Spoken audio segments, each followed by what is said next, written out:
everyone, and welcome to First Things First. I'm Jenna Wolf. That is the Hall of Famer, Chris Carter. This is Nick Wright, and we want to wish you and yours a very happy Memorial Day. Fox Sports honors the many military men and women who have given their lives while serving our country on this important day of remembrance. So we hope everyone's having a pleasant and an enjoyable and a very safe Memorial Day weekend. Absolutely. And if you're home from work today, we hope we help you get your day off to a good start this Memorial Day. Absolutely. I have to start the show by saying this, Nick. For 85 days, Cece and I sat here and we asked you if you were worried about the Cleveland Cavs. And for 85 days, you looked us square in the eye, and we thought you were lying to us when you said, nope, not a worry in the world because of one guy. Because of one guy. I think I said I will be worried if at any point they have 3 losses against them in a series, and they're down double digits. Now, that happened midway through the second quarter. Yes, it did. But they were able to pull out of it. What a game last night. What a game. I am genuinely happy for you, my partner. Well, I mean, I didn't play, but thank you. Okay, we'll take that back. One small moment of weakness. Now let's get back to strength. Game 7 of the Eastern Conference Finals. Cavs, Celtics. LeBron James looking for his 6th straight Game 7 win. Wouldn't be easy. They were without Kevin Love, and the Celtics were 10-0 at home. But the Celtics quickly found out that stats like home court advantage don't matter when it comes to LeBron James. 35, 15, and 9. LeBron playing all 48 minutes as the Cavs pulled off the big upset, 87-79, handing Boston their only playoff home loss this season. Here is LeBron on his 8th straight finals. We've been counting out for a long time this season, and right around the trade deadline, no matter if we made a trade or not at that point in time, I kind of just switched my mindset on saying let's get the most out of this season I can, and I'm determined to get the most. I'm trying to squeeze this orange so there's no more juice left, and this is a heck of an accomplishment for our ball club. Without our all-star power forward as well for basically 2 games, this team was undefeated in the postseason at home, and for us to do this and for me to be able to lead these guys, it's a treat. Our goal going into the series was to make him exert as much energy as humanly possible and try to be as good as we can on everybody else who are good players. And, for the most part, I thought we were pretty good at that. And, multiple games now in TD Garden, held him under 100, 3 games in the 80s. But he still scored 35. It's a joke. Hilarious. It's actually very funny. Look, LeBron said it. LeBron said we squeezed as much as we possibly could out of this. With that lineup and everything they went through this season, for him to be able to come out and do that, it really was squeezing as much as you could out of that horse. Cece, how were LeBron and the Cavs able to win Game 7 in Boston? Well, Jeff Green. You got to give Jeff Green a lot of credit. With Kevin Love being knocked out early, 6 minutes into game number 6 in Cleveland, the amount of quality basketball that he played in Game 6 and Game 7, it's probably the best $2 million Dan Gilbert in the front office ever spent. He signed a $2 million contract for a 1-year deal with the Cavs, played on a lot of different teams, has had no type of playoff success. People know about open heart surgery like this. For him, at this point in his career, for him to be the guy that's going to throw LeBron James a life raft, like, you don't expect that. LeBron did exactly what I expected him to do. But if Jeff Green doesn't play, if he's not athletic, if he doesn't get those buckets in transition, if he's not a guy that can switch from 1 to 5, the Cavs don't get this win. Now, people will concentrate on LeBron, but it's about Jeff Green, really, because how are you going to replace Kevin Love? Well, he was actually better than Kevin Love because he could do more things than Kevin Love. He opened up the court with his 3-point shooting, but his ability to be able to get out in transition and finish, and LeBron loves playing with him, and you could see that throughout the game. So LeBron James and the others, but especially Jeff Green, stepped up with the injury to Kevin Love in Game 6, getting the win in 6 and in Game 7 in Boston. Listen, I'll give Jeff Green all the credit in the world because this this was not a loss of Kevin Love. They anticipated. He starts game 6. Halfway through the first quarter, he goes out. Someone needed to step in. They needed Jeff Green, particularly in game 7, and he answered the bell. He was great, and as a guy that anyone in the league could have had this offseason, a guy that I doubted going into this year, I felt better about some of the other acquisitions they made this offseason than I had Jeff Green. I thought Jay Crowder would play a much bigger role for this team than Jeff Green. Jay Crowder hadn't been on this team in 3 months and never played a good game for him. But the story is, of course, what LeBron did. And LeBron, he can't hear the commentary during the game, but if he could, I'm sure he'd ignore it. Because early in second quarter, what is the line? What we always hear if the Cavs are losing in a basketball game. LeBron's trusting his teammates too much. We heard it didn't take us to halftime to get to, well, Michael Jordan in Game 7s would have done this, would have done that.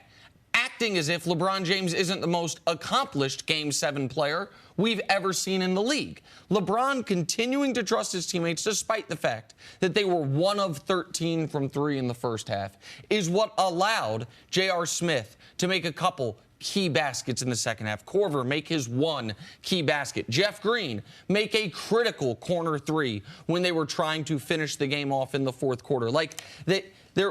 Yes, there were other people involved, most notably Jeff Green. But I can say this with full confidence.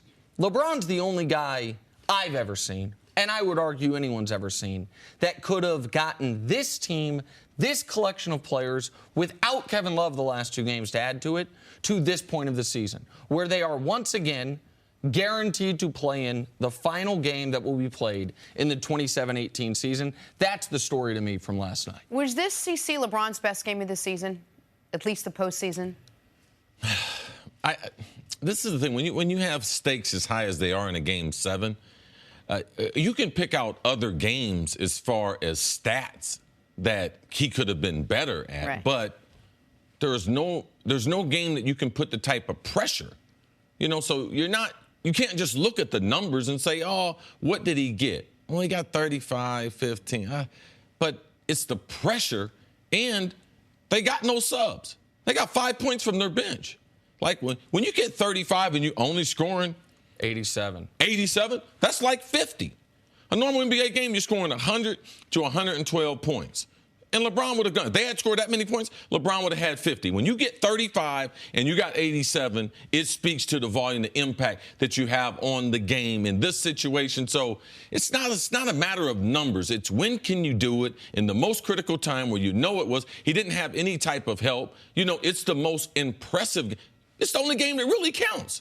What difference do the other games count? Well, the Game 7 in Indy, where he went for 40-plus, would be right there, because if they lose that game, but this game, the stakes are so much higher. So much higher. It's on the road. They're on the road. It's against a team that's undefeated. Kevin Love's not playing. Absolutely. I mean, if you remember Game 7 in Indy, it felt like Kevin Love didn't play, but he actually did play in that game. I fully agree. There were 3 games this year where 3 elimination games. 3 games where if the Cavs lose, they go home. And in all 3 games, LeBron answered the bell extraordinarily. He averaged a 40-point triple-double in those 3 games. Game 7, games against Indy, Game 6 and 7 against Boston. But the other part of what happened last night that was, to me, jaw-dropping is LeBron, not only did he play all 48 minutes, but it wasn't even acknowledged as noteworthy until midway through the fourth quarter of the game. There was a very interesting quote. I think Dave McMenamin found it in his article from last night of LeBron in 2015 being asked about how many minutes he can go in a playoff game. And he said 40, 41 is the max. He said, I can go 48 maybe in a regular season game, but in a playoff game when you're exerting that much, 40 or 41 is the most I can play and still give everything to my teammates. There was no question he was going to play at least 46 last night. He played 46 on Friday. 48 hours later, he plays 48, and we don't bat an eye at it. We look at some of the most well-conditioned, best athletes in the world in the Western Conference Series. And what was the story from Game 5? Man, Durant had to play 42 minutes. Draymond had to play 45 minutes. It's not even – were you surprised LeBron went the full 48? I mean, I went into the game thinking. Well, he was on on the stat sheet. He played 48 minutes, but there was 4 or 5 minutes where he was standing watching, backdoor. Jaylen Brown. He was on the court. They couldn't sub for him.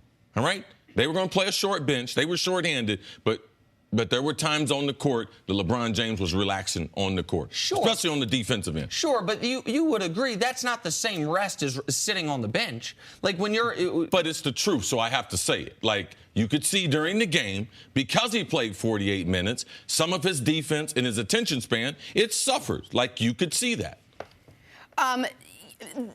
LeBron comes out early on, and he's trying to get the teammates involved. And I think the mindset going in was, well, this is Game 7. LeBron's just going to take over. Enough is enough already with the team. I'm just going to win this, and let's get to the finals. How impressive was it that he really did? And they didn't show a lot for it in the early going, but that he really did try to get open guys involved and see what especially without Kevin Love there. That's what you have to do in this situation. He sensed the game. Early in the game, he didn't need to score as much. There was a time there where they couldn't score a bucket. He went out and got him a couple buckets. He realizes, too, what Nick was going to say. I'm going to have to play in the mid-40s minutes, maybe play the whole game. So you can't overexert yourself and score 20 points in the first quarter. If he had done that, he would have been washed in the second half. So that was the game plan. Yeah, LeBron, he knows, he senses the game.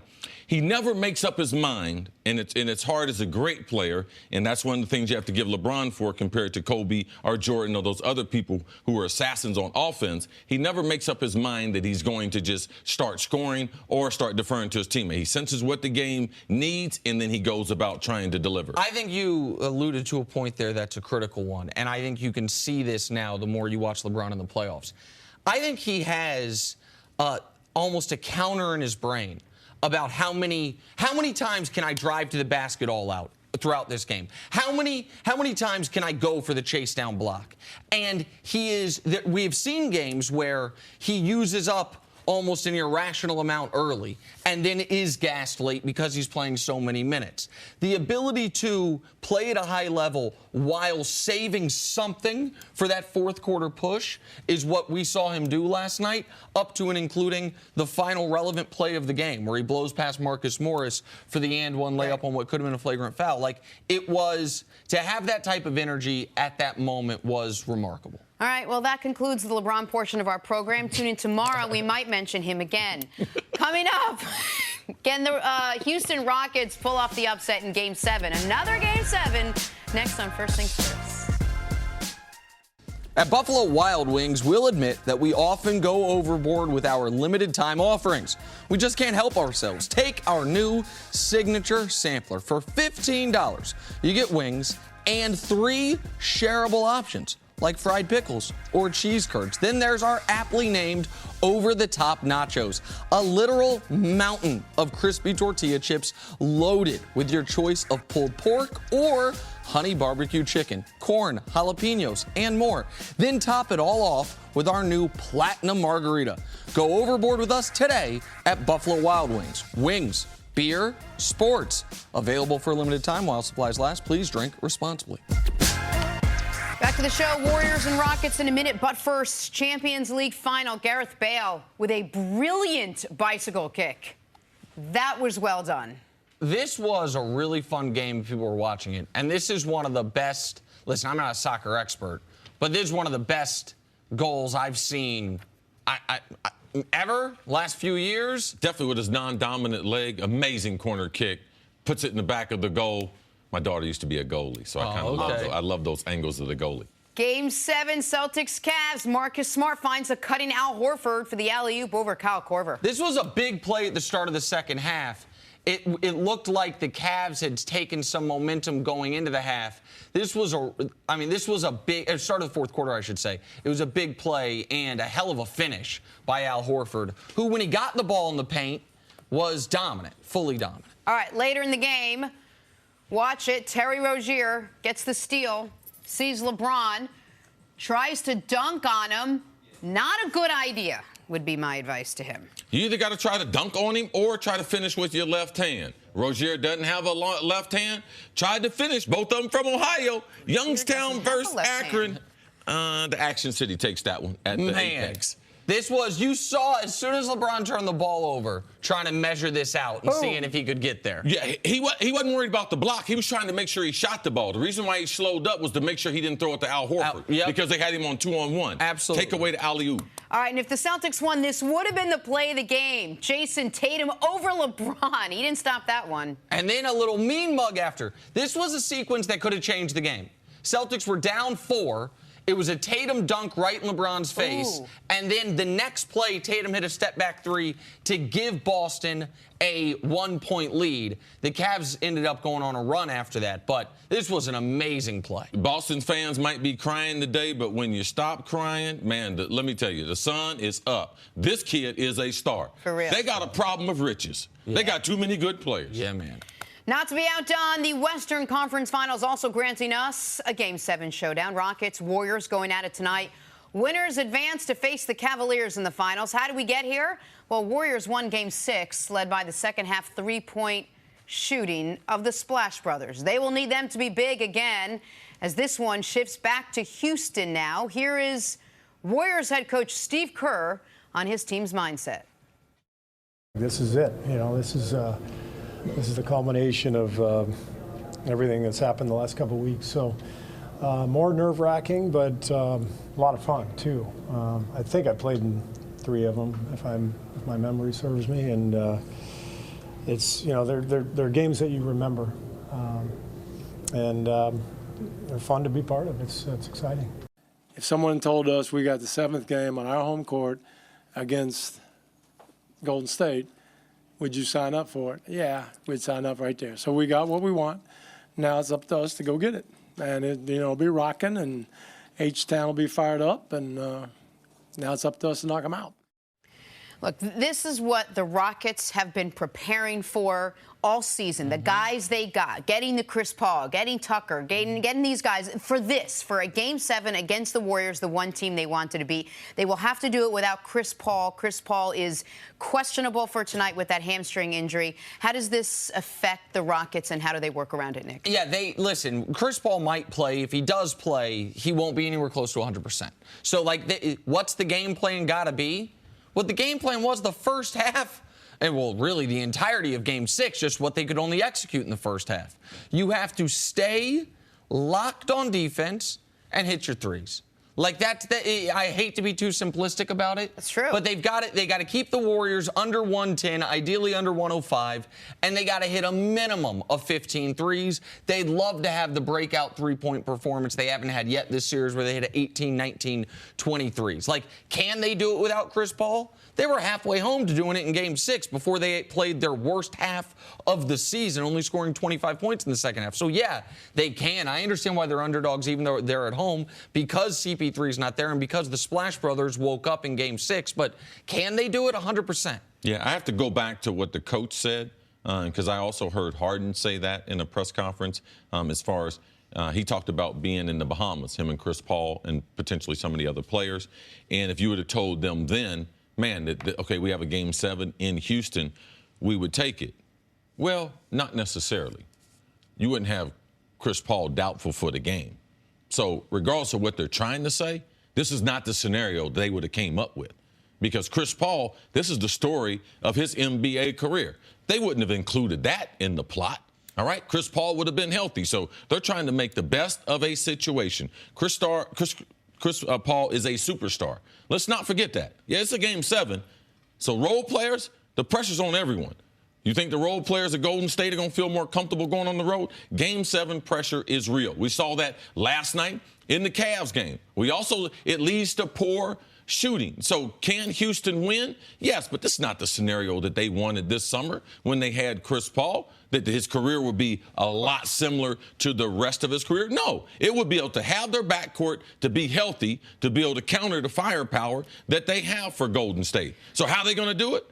They got to get some great minutes from their reserves. Luke Richard, Bob Moute, he's got to play well. He's got to be able to play some extended minutes compared to what he's done the last couple games. Potentially Joe Johnson might have to play 5 to 8 minutes in the game. These are things. Gerald Green, he's got to be good from downtown because that's what he typically does, give them a burst off the bench. So I don't believe Chris Paul is going to play, and if he does play, he's going to be only just a small portion of himself. So these other role players, if Houston wins, it's because these role players, these other minutes that they had to fill, they filled those with some quality minutes, and it had a lot to do with shooting the basketball. We should also mention that the Warriors are going to be possibly without Andre Iguodala again, which you're probably saying you can't compare him to Chris Paul. The Warriors are 1-2 without him in the lineup. They had been missing him. Do the Rockets have any more of an advantage without Chris Paul because Iggy's not going? Well, listen, obviously Iggy's an important part of their rotation, an important player, but that the loss of Chris Paul and the loss of Iggy are nowhere comparable. I know the Warriors fans are talking about, hey, we're dealing with it. Calm down. You have all four of your Hall of Famers in the lineup. You have all four of your All-Stars in the lineup. I understand because of the way your team's built, plus the Pat McCaw injury, losing any wing player can be a tough blow on your rotation.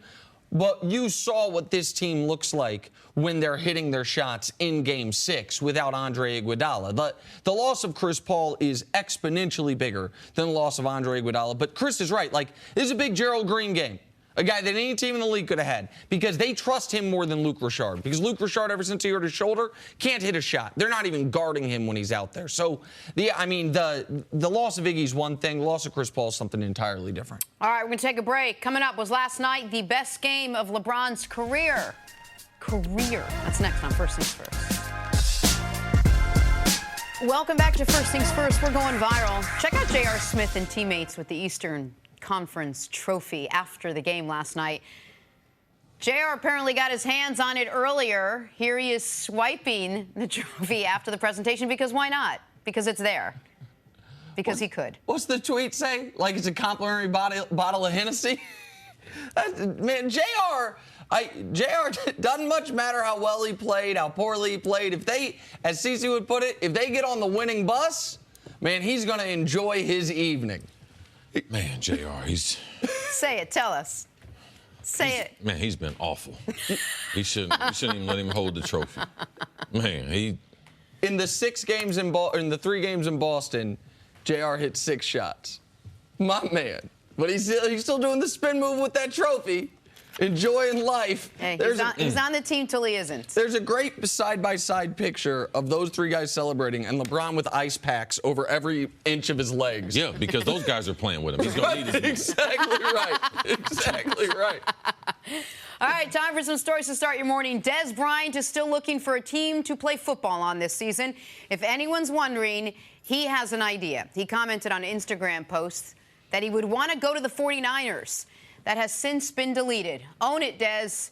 CC, would Des be a good fit in San Francisco? You've been saying that for a while. Yeah, I think he would be a good fit. I think that there might be some challenges from an offensive standpoint. Every time Kyle Shanahan, where he's been, there's always been either quarterbacks or personnel people that said, man, this system is very, very hard. Pierre Garçon is their short and intermediate. Marquise Goodwin is their long threat. They could use Des Bryant with the 49ers. I was happy when I saw this story because this is the team you have connected him to from the very beginning, saying the best fit, the best need, best opportunity for Dez. The Shanahan thing's real. We heard Matt Ryan talking about how it took him a full year, and Matt Ryan's considered, I would say, a higher level of sophistication football player than Dez. But just a little bit. Just a little bit. But if the need's big enough and Dez's want is good enough or great enough, then maybe it's good. Maybe they can make this work.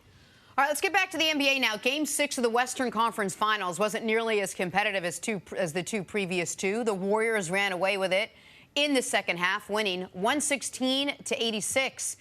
Nick, what went wrong for the Rockets in Game 6? Did you watch this game, Nick? Yeah. You did? Okay. Unlike Game 4, they couldn't withstand the third quarter punch and punchback. They also, in the third quarter, got a brutal whistle, and they let it bother them, and they didn't adjust. Like, the referees, James Harden drove to the basket 21 times. He didn't generate 1 free throw on those, and he didn't adjust. Like, so all of that plus the Splash Brothers going absolutely off in the second half, that's how you turn a 17-point first quarter lead into getting blowed out. They should have had a bigger lead earlier. And I believe that third quarter, even though you know Golden State the best in the third quarter, that not having that bigger lead, so they couldn't withstand the punch Golden State. You knew Golden State in Game 6 was going to come out. They shot the ball unbelievably, though, Jenna. All right, let's move on to last night's game. Jeff Green with a solid performance replacing Kevin Love in the starting lineup. Love out in concussion protocol. Green came in, scored 19 points, grabbed 8 rebounds in 42 minutes. CC, how critical was Jeff Green to the Cavs' win last night? It was everything. Any one of those points, any one of those sequences of events don't happen, and the Cavs are home. They're fishing, golfing, whatever they decide to do in the offseason. It was critical. Where are you going to get that offensive output that Kevin Love was absent of? He gave you all of that. Where are you going to get the rebounds? He gave you all of it, and he gave you some things in transition that Kevin Love cannot give you. Great game by Jeff Green. And with him in the starting lineup, you can switch everything defensively, or nearly everything, which you can't do with Kevin Love. I don't think Jeff Green's better than Kevin Love. But in Game 6 and 7, Jeff Green played better than I would have expected Kevin Love to play. So in that regard, the Cavs were able to get away with that injury. And what a great moment for a guy who they talked a lot about it.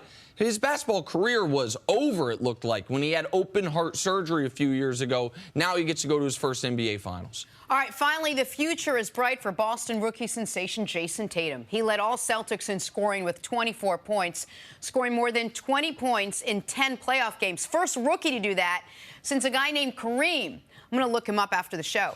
Cece, how impressed were you with Jason Tatum this postseason? I thought I was impressed with him after the regular season, where you can argue if he was one of the top 3 definitely on all ballots as far as Rookie of the Year.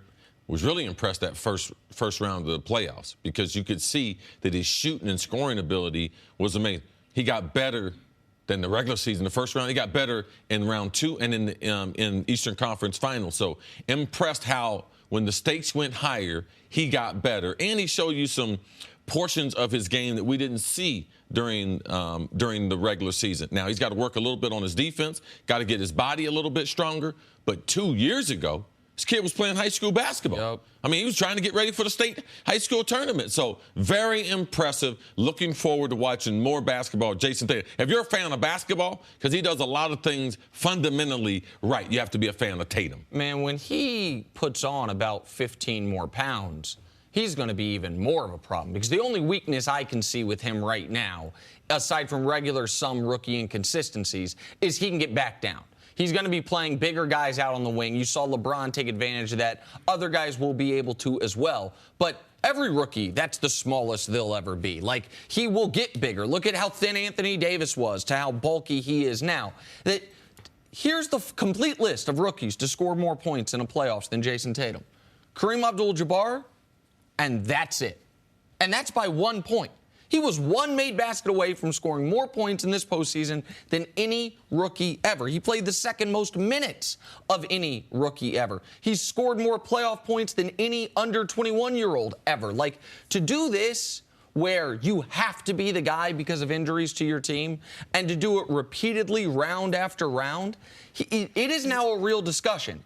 If you could have any of these 3 rookies, Simmons, Mitchell, Tatum, I think if you polled 100 people, all 3 of them would get 25, 30-plus votes. Like, it is a real question who is the best of this rookie class moving forward. He asserted himself into that conversation when in the regular season he was probably a clear third in that conversation. Another tip of the cap to Danny Ainge, just saying. Yes. But I think equally as important was how he wasn't thrown by the moment. He had to go up against LeBron James in a Game 7 with the entire basketball world watching him, and the moment was never too big for him. It never felt that way this entire postseason. The whole team carried themselves that way, but led by Jason Tatum, which was really impressive to see. Last year, he played 27 games for Duke.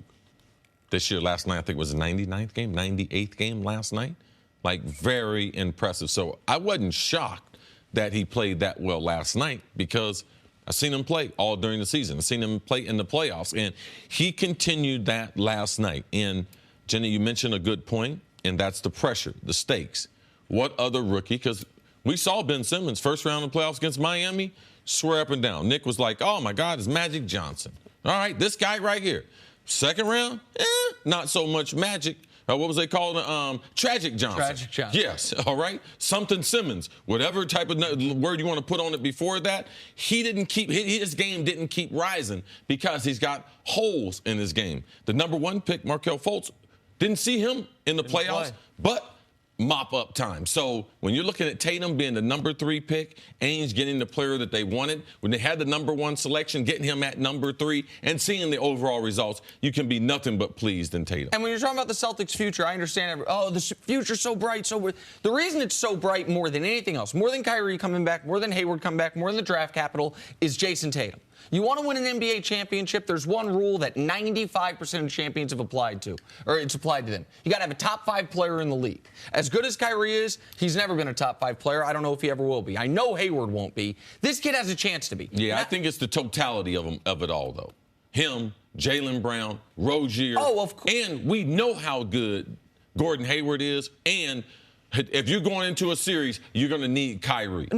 He might not never be in the top 5, but the totality of that coaching this team with having a closer, having another wing player in Gordon Hayward, they have a phenomenal future. I fully agree with that. All right, let's get back to LeBron James now. He played game 100 of the season last night. Every regular season game, every postseason game, and last night, every second of the game, going 35, 15, and 9. Pretty classic LeBron. He also did all this without his star teammate, Kevin Love, who missed Game 7 because he's in concussion protocol. While this is his 8th straight trip to the NBA Finals, this one might have been his most impressive. Here's LeBron on the team's long year. I guess this is the last chapter for our team in this season. It's been a whirlwind. It's been Cedar Point. Sorry for you guys that don't know much about Cedar Point, but it's been a roller coaster, and it's been good. It's been bad. It's been, it's been roses. It's been thorns in the roses. It's been everything that you can ask for. And I always said this has been one of the most challenging seasons I've had. And like I told you guys, you guys are around us every day. Right before the break, right before the trade deadline, I kind of reset. Didn't know if we were going to make trades or not. Didn't know what we were going to do with our team, but I kind of just reset my mindset on saying, okay, this is the season, and let's try to make the most of it. And that's what's gotten me to this point, gotten our team to this point. Multiple times throughout this season, we have gone through the various formations of what this Cavs team looked like. There was the preseason, then there was the beginning, then there was the trade deadline, then there was this. LeBron last night said the finals would be the 6th season within the season. And that's basically what it was. And I think after the trade, when we saw the players they got, we all thought, well, everyone except for Nick here, thought that this was going to be an uphill battle. If he could take this group of guys into the postseason, whatever they did after that would have been impressive enough. Do you think that getting the Cavs to the NBA Finals, CC, was the greatest achievement of LeBron's career, knowing the team that he sees when he looks down this bench? I can't say the greatest achievement of his career, because you have to realize I'll just take his biggest accomplishments, and that's the 3 NBA championships and how they came. The first one came after LeBron. We wouldn't even be having some of the conversation we had if he didn't have the series against the Dallas Mavericks, all right, in his first season in Miami. So the biggest thing that he did was win his first championship in going to Miami. That's the number one thing that he did. Then he was able to follow that up with another championship. So he wasn't just one of the great players only with one championship. What he did in the Cleveland series against Golden State the first time was monumental, with Kevin Love and Kyrie being hobbled. Then in 16, they come back, win the championship down 3-1. That's the greatest accomplishment of his career, all right? Because going against that team, the best team in the NBA based on record, the superstars that they have, him being outmanned and winning that's the biggest accomplishment. So this is a tremendous accomplishment, getting to the finals. But nothing's greater than those other 3 championships, topped off with the championship in 2016. Listen, the reason this is a discussion this morning is because Jeff Van Gundy, who I adore, was adamant about this, that this is the greatest accomplishment of LeBron's career. And while this is an amazing accomplishment, and I firmly believe he's the only player we've ever seen that could have gotten this team this year to the NBA Finals, C's right. Like, when we're listing LeBron accomplishments, amazingly, I'm not certain this goes in the top 5. Number 1 is the 3-1 down to the 73-win Warriors and going 41-8-11, 41-16-7, 27-11-11 in those 3 games. Like, nothing tops that, down 3-1 in 2016. I will put a close second, the Game 6 in Boston, the year they won their first title. The most pressure he's ever been under at any point in his career. the whole blueprint on the line. They're going to trade Chris Bosh. The whole Heatles will be a failure. He goes 45-15-5 against a championship-level Celtics team. The 48 special in Detroit when he was 22 years old. Game 7 against the San Antonio Spurs team where he goes 37-12-4 and hits the game-clinching jump shot. And then, it's not just the wins. The series against Golden State that Cece alluded to, games 2 and 3 of that series to take a 2-1 lead on the Warriors, going 40-14-10 in average in those 2 games. That's LeBron's top 5. Now, if he were to win a championship with this group, this, of course, elevates to even with the 2016 season, maybe greater than the 2016 season. Yeah, also go up there with Moses parting the Red Sea. Okay, I know that you find it impossible to happen, and I think it's very unlikely that it'll happen. But what it is already is one of the greatest examples of sustained endurance and greatness. And I think none of it is better encapsulated than how the game ended. Like, if we can show it, the final minute and a half of the game, the assist to George Hill, and then the and one on Marcus Morris where he gets, like, this pass there, I don't know how you make that pass, but he made it, and that gives them a 7-point cushion, trusting George Hill to finish this play when they've been walking it up every time. And then you've played 47 of 48 minutes. You do that. He got flagrant fouled and goaltended and still made the bucket in the 48th minute, running past Marcus Morris to clinch the game. That's a level of endurance and fitness we've never seen from an NBA player, year 15 or year 2. I wasn't sitting next to you in 2016, but I can't imagine either of you that the way we've talked about his role players and his supporting cast makes it sound, and I watched almost as many games as I possibly could this season, that LeBron was the only guy in the court, that LeBron single-handedly won. JR had no points the other night. There were nights where the rest of his team didn't score in double digits, and he scored as many. Tell me how that is not so incredibly impressive with teams like the Sixers and the Celtics who had so much, uptick and so much promise, yet somehow the Cavs are the last one standing in the East. Yeah, I'd like to stay away from the other teams because the Cavs are, I would say, in the NBA, there's at least 3 teams better than them in the East and probably 4 in the West. Better than the Cavs? Better than the Cavs. Okay. All right? The Sixers are better than the Cavs. The Celtics, even though they're at home, they're a better team than the Cavs. Toronto was a better team than the Cavs. They just didn't have LeBron. LeBron was in Toronto's head. Philadelphia was a young team. Boston was out 2 of their superstars.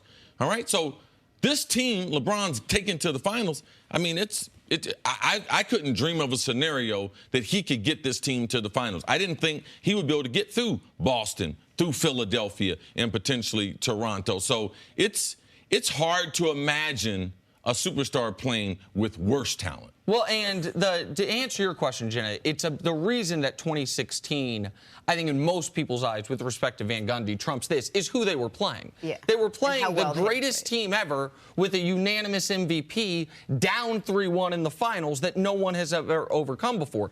Cece, when you say there's 4 teams or 3 teams better than them in the East, well, I mean, if you take LeBron off the team, there's 25 teams better than them in the league. Based on the 82-game schedule. All right, it's a compliment. Try to take it as that. All right, they were the 4th best team. They were the 4th seed, not for some injury reason, because that's how good they were. But to be able to overcome that as a 4th seed, LeBron's never taken a 4th seed to the finals before. Right, it's only the 5th 4th seed or lower. So it tells you the totality of it. You say, man, which team would you rather have? I probably would have taken, going into the playoffs, I would have taken Philadelphia first. Well, Chris, you can draft any other team. I would have taken Toronto second, Boston third, and I would have taken Cleveland 4th. Based on what I've seen, all right? I try to be objective, and that's the Cavs team that I saw. I didn't pick them to make it to the finals. I'm not upset about that. Not upset at all. All right. Coming up, drop it. Drop a mic or something. Coming up, a former Seahawks player takes a shot at Pete Carroll. Wow. Next on First Things First. Welcome back to First Things First on this Memorial Day. Former NFL head coach Eric Mangini is with us. Hey, Coach, thanks for spending part of your holiday weekend with us. Couldn't be Much anywhere appreciated. else. I'm excited to be here. Where else would you want to be than right here? Good to see you. Right here. That's what we want to hear from everyone that sits there. Hey, Coach, you remember that other Super Bowl controversy involving Malcolm Butler? You know, the one where the Seahawks didn't run the ball with Marshawn Lynch. Instead, Butler intercepted a Russell Wilson pass on the goal line, leading to a Patriots Super Bowl victory. You remember that. At the time, many questioned the decision by Pete Carroll. We did, sure, but so did some of his players. That, according to former Seahawks defensive end Cliff Avril. Sometimes it's tough because two is better than one, obviously. So you think about what could have happened. If we win that Super Bowl, I think we probably would have won another one within the 2 years that went by. But I do think that, the team would have bought in more into what Coach Carroll was saying instead of, going the opposite way of, hey, this is what we thought the foundation of the team was, and that's not what happened in that particular play. So I think guys started kind of questioning him a little more so than actually following his lead if we would have won that Super Bowl. It's just the fact that we were so close and we weren't able to get it. So I think a lot of guys got turned off by the message. Well, that's interesting. So whether or not he has a legitimate gripe there, what happens when players first start questioning a coach? Is that the kind of thing that bleeds into, say, the next season, and then all of a sudden you start not trusting your head coach? Yeah, trust is critical. The players need to believe that, one, you know what you're doing, and two, that you have their best interests at heart, and you're going to put them in a position to be successful. And then coaches need to know that players are going to do everything they possibly can to take advantage of the things that you're doing for them and to execute the game plan. I think these comments are unfair. I mean, when you look at that game, Marshawn Lynch had been stopped earlier on the first drive of the second half on a 3rd and 1. Cliff Avril got knocked out of the game with a concussion. These guys give up 14 points in the 4th quarter. And it's when you look at it as a full body of work, this is the play that everybody's going to come back to. But there were a lot of things in that game that could have easily changed the outcome. So to say that is the one defining decision that's totally going to break down trust, I don't think that's totally fair. And a lot of times Coach is right. As an offense or defensive player, you don't know what the actual strategy is. So as a defensive player, you have to be careful suggesting what plays to run, because an offensive player, the play that they called, it was a good play. The reason why, New England, they were playing a goal line 50 front. They had brought in a substitution. New England is one of the toughest teams to run at in short yardage or goal line situation. Everyone knows this. So they play a 50-man front. They got all the offensive line covered. They also take out a safety, and they play a nickel 50. So Belichick knows that if you want to throw the ball, you're going to throw the ball against my best secondary. I'm going to put a nickel back in there. And also, if you're going to run it, you're going to run against my best front. I'm going to put a 50 front in. I'm going to play Malcolm Butler off, a play that they had rehearsed in practice. They gave up a touchdown, same play in practice, the week of the Super Bowl. They go over it and tell him, this could cost us the ball game. So there's a certain amount of preparation that the defensive players in Cliff Avril, they don't understand that. They don't understand there's a 50 front, and if you're going to throw it on 2nd down, that's the best time to do it. Now, I would have thrown to a better receiver. I wouldn't throw to a special teams player. I would have thrown it to one of the other guys. So I understand what he's saying, but he doesn't know what he's talking about because he's not involved in the offense. The defense that they were facing, this was one of the better plays to call. Now, Russell's got to throw the ball better. The receiver's got to run a better route. It's called execution. So here's we've talked about this play a lot, Chris, you and I. I don't think I've ever talked about it with you, but you've been adamant on that point that you can't run in that spot. That the Patriots, we have talked about how the Patriots, Belichick from the first day of training camp said, I want to develop a defense that is a goal line front with nickel defensive backs. And that they practiced it all year putting it in, and the first time they ever used it in a game, reportedly, was that play right there. You're saying, no, that was Peter King wrote about that. That's okay, not the... We ran it several times, called goal line 3 corners. So if they put in 3 wide receivers, we put in the goal line defense with three defensive backs. And we ran it successfully against Indianapolis a bunch of times where they were going to try to run the ball in that situation. Mm-hmm. And we shut them down. And look, against that front, it's smart to pass. And if the wide receiver, the underneath player, had done a good job of clearing out, it would have been a walk-in touchdown.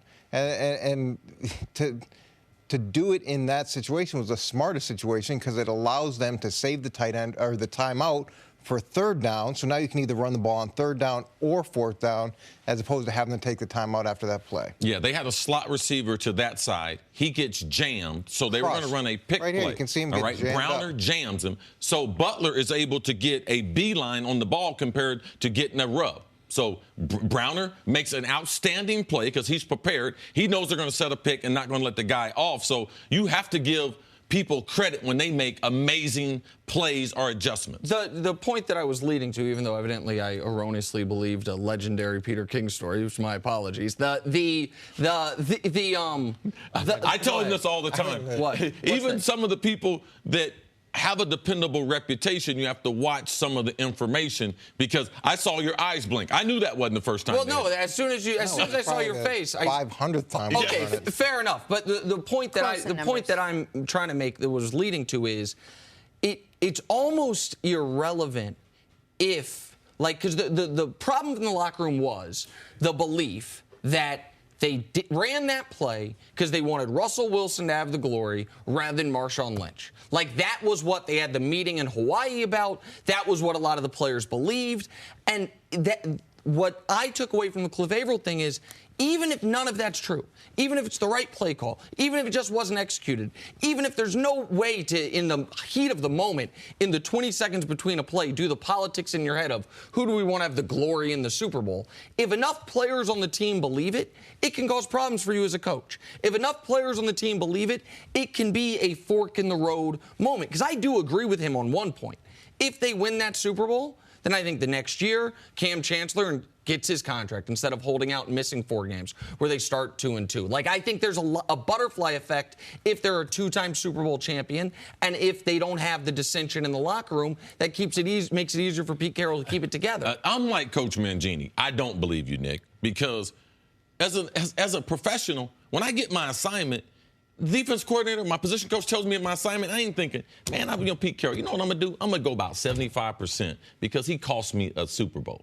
All right? So you're still thinking about what you have to do. I don't believe you. I believe that every person is trying to take care of business for themselves. I believe Cliff Avril is saying this now because he can't play any more football. Seattle, he can't pass the physical. So now he's looking back on things. I've been a part of many team meetings where the players said idiotic things. Hey, guys, man, the coaches don't want what's best for us. Why wouldn't they? Why wouldn't it be in the best interest of the coaches to win another Super Bowl? So I've been to a lot of these meetings. A lot of it's just BS, Coach. I just can't imagine Pete Carroll's on the headset going, look, we got to make sure Russell Wilson gets the credit here.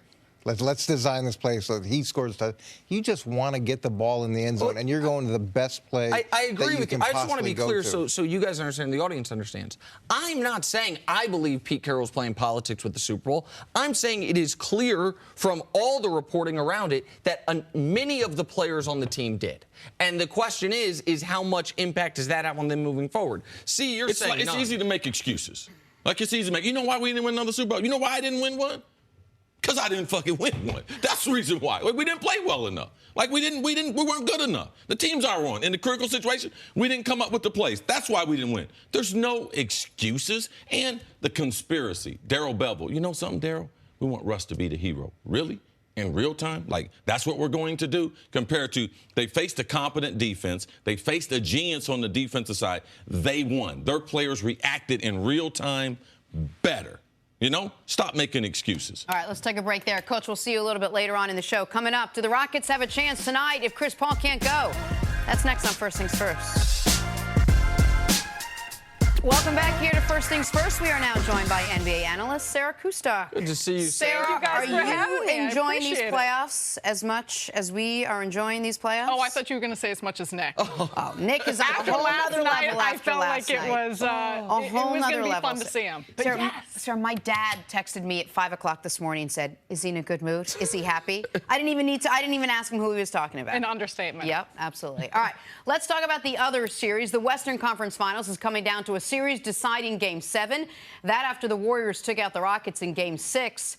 Rockets have been preparing for this showdown for a year now. It's why they got Chris Paul and P.J. Tucker and even CC's guys, Luke Mbamute. And don't forget, the game is in Houston. But the Warriors aren't concerned.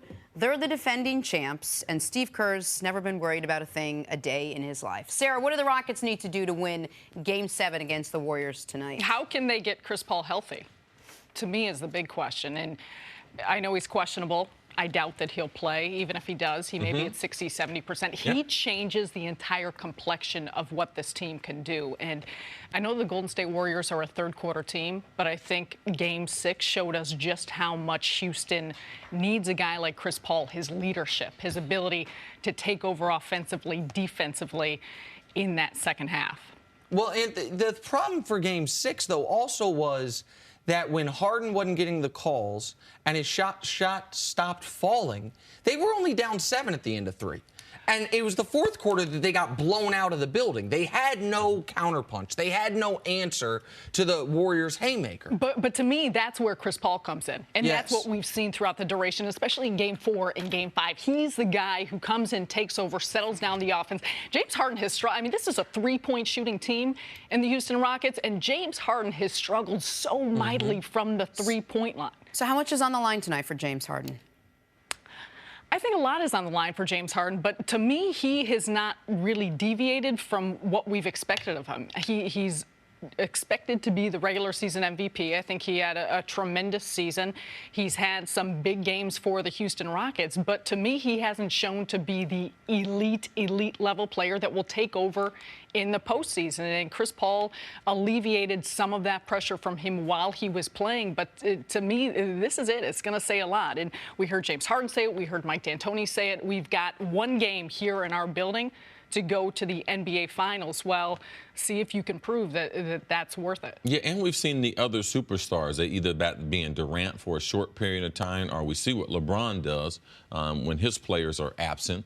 So this could be a career changer for James Harden. He has not played great in this playoffs. He has not played great. Had a very good first half. Finally got off of that 0 streak from the three-point line. And you guys had mentioned, no, this has not been he's been MVP during the regular season, but this has not been an MVP playoff for him. He needs to be able to match whoever goes off for Golden State, because we know one of them guys is going for 30 tonight. And you have to have James Harden to be able to counteract that shot for shot or playmake for playmake. If your shot is not going, once he gets into the paint, either being distribute an alley-oop or kick the ball back out for some open 3 looks. And when they go on those big runs, because we don't have Chris Paul, as you mentioned, Sarah, we need James Harden to settle the team down.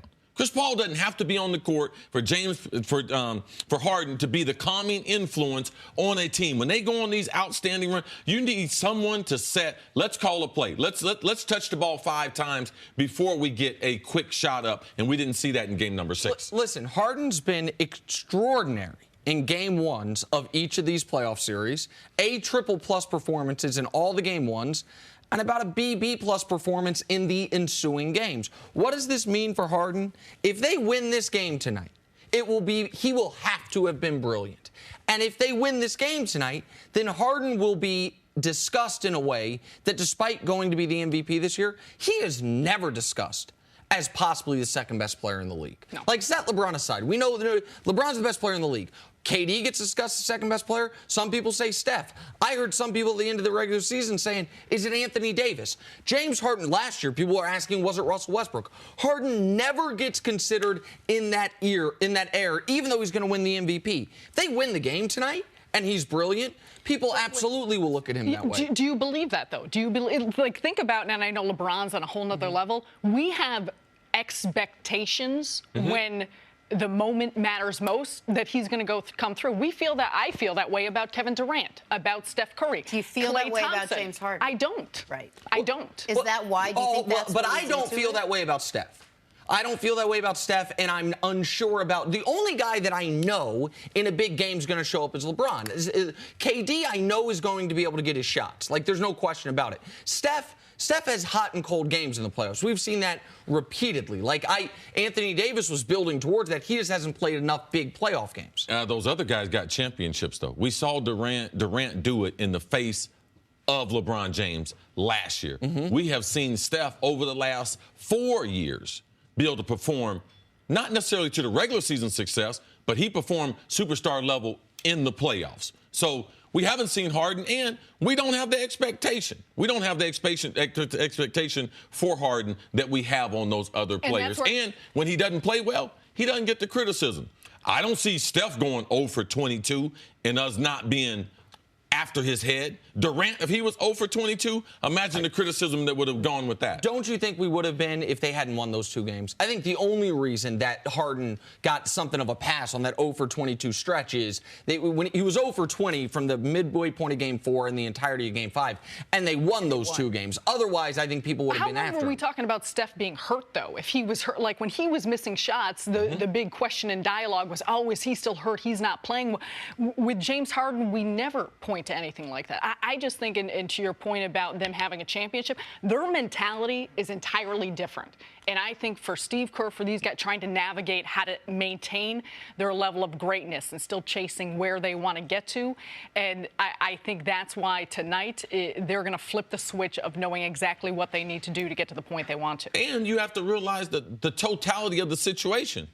If you win this game, you're facing one of the weakest teams ever in the championship. Absolutely. So this is a championship right here. This is a championship trophy tonight's game. And I think the thing we can draw a direct line to with Harden is he is the most prolific foul drawer, free throw getter we've seen in modern NBA history from a non-center. Like, take Shaq out of it, and he's basically the most prolific guy at drawing fouls throughout the regular season. And what we have seen repeatedly in the playoffs, even though I think some of the criticism has been a little unfair, is as the whistle gets tighter and they're letting them play a little looser, he doesn't adjust so great. We saw that in the game 6. Like, if he's not getting those calls going to the rim, a lot of the impact is muted to a degree. When we judge the Heisman Trophy, we judge all these things, but we always say, does he have a Heisman moment? James Harden has not had that MVP Heisman moment as it comes to the NBA. And tonight could be that moment for his career. And quickly, does that change his reputation, in your opinion? Oh, absolutely. Oh, if they win, because it gets him a ring. So you get his jersey really retired at the strip club. You're all on my side with this. Get his jersey retired somewhere other than the strip club. No. Why didn't we have to go there? Sarah, we're going to see you a little bit later on in the show. Yep. Things are going great. Absolutely. Coming up, did the Celtics blow a chance at the finals? That's next on First Things First. Let's go.